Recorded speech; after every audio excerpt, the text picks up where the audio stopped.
Hello artists! We are on day 2, technically the second work day on our paintings. Now you can envision that all 4 of your paintings, your 6x6 paintings, would have that first layer of paint completed. Now this looks super duper light on my camera.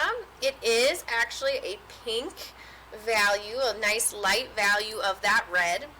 And this would be my first layer of my paint. I was mindful of where I wanted to keep some highlights, remembering that I need to maintain those white spots where those highlights are going to be on my paper.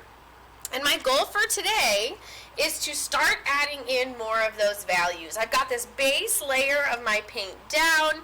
I use some wet on wet, some straight pigment techniques.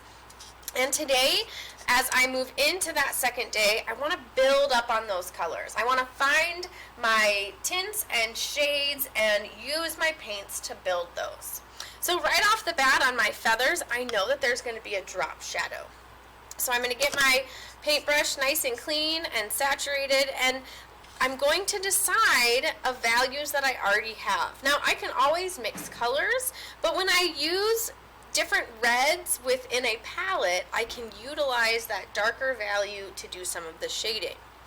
This red is going to be quite a bit darker than the first one that we added, and I'm going to use it to start adding in my drop shadows, anywhere where I would like any extra value to be.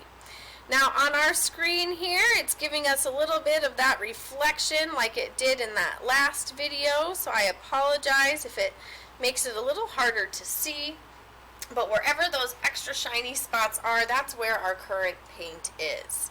So I'm going to take my paint, I'm going to add in with my red first the shadows that I want.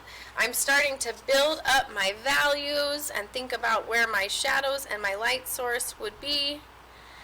In my background, I also want to build up some of the color that I've created back there. So not only just using some orange, but maybe I can take some orange and add some textural elements.